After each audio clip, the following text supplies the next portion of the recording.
करते हो परमेश्वर हमारी पुकार को सुन लेता है।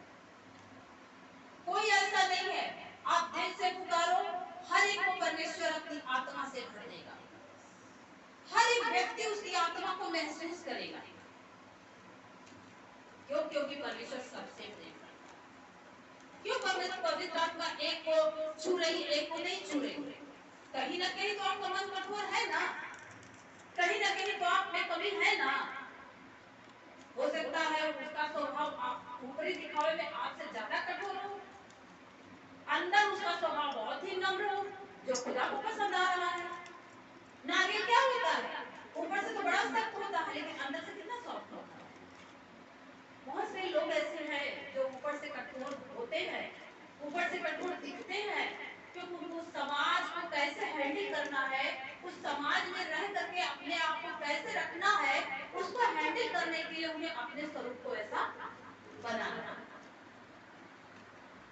अगर पिता घर में थोड़ा स्ट्रिक्ट ना बने तो बच्चा बिगड़ जाएगा, माता थोड़ा स्ट्रिक्ट ना बने तो बच्चा बिगड़ जाएगा।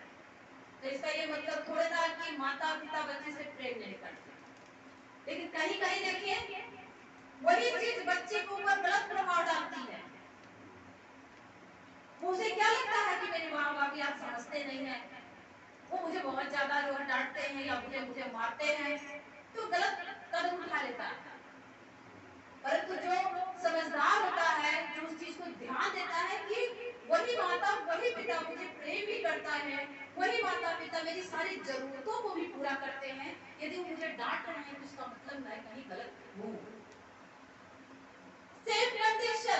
सेम कंडीशन हमारे यीशु मसीह की है कि हमारे जीवन में जब परेशानियां आती हैं, हमारे जीवन में जब दिक्कतें आती हैं, तो हम अपनी कमियों को ना देखकर हमें ये लगता है कि प्रभु मैं तो परफेक्ट हूँ, मैं तो हर तरह से परफेक्ट हूँ, तू मेरे जीवन में सुधार क्यों नहीं कर रहा। हमसे शिकायत करते हैं। वचन क्या कहता है कि विश्वास से कहीं ज्यादा जरूरी क्या है, उसकी आज्ञाओं पर चलना, उसकी आज्ञाओं को मानना, कर्म बहुत जरूरी है। क्योंकि विश्वास के बिना कर्म जो है अधूरा नहीं, कर्म के बिना आपका विश्वास अधूरा है।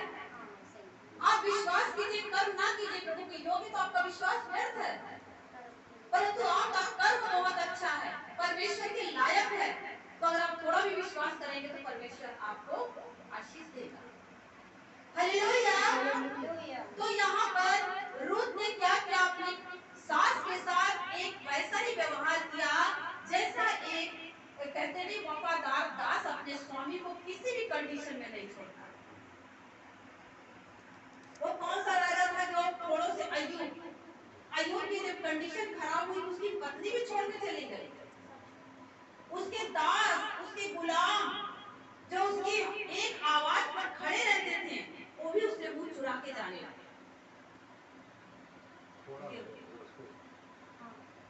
सोचिए उस समय में उसने सिर्फ खुदा का ही एक सहारा उसे था, उसके दोस्त भी उसका साथ दिए, परंतु और किसी ने उसका साथ नहीं दिया। और यहाँ पे देखिए रूथ जो कि दूसरे घर से आई हुई थी, एक पराई स्त्री थी।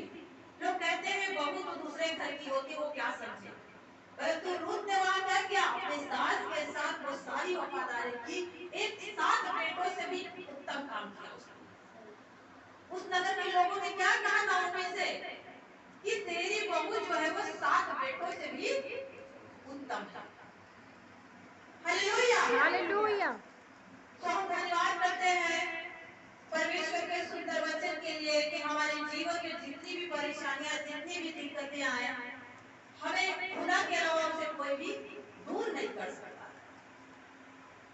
अगर उसने दिया है तो वही दूर करेगा, और अगर उसने दिया है तो उसकी कोई ना कोई योजना है। अगर शैतान आपके जीवन में परेशानियां ले आ रहा है, आप उसको अवसर दे रहे हैं, कहीं ना कहीं आपने कमी कर रखी है जहां से वो घुस रहा है आपके जीवन। परंतु यदि परमेश्वर परीक्षा में ला रहा है तो परमेश्वर आपको परिपक्व कर रहा है, परमेश्वर आपके जीवन को और बेहतर कर रहा है। यदि अय्यूब ने सही ऐसा काम नहीं किया था तो शैतान को गुस्सा ना अय्यूब ने कहा हुआ था। शैतान को मतलब गुस्सा ये ना कह रहे हैं कि अय्यूब की परीक्षा ली गई।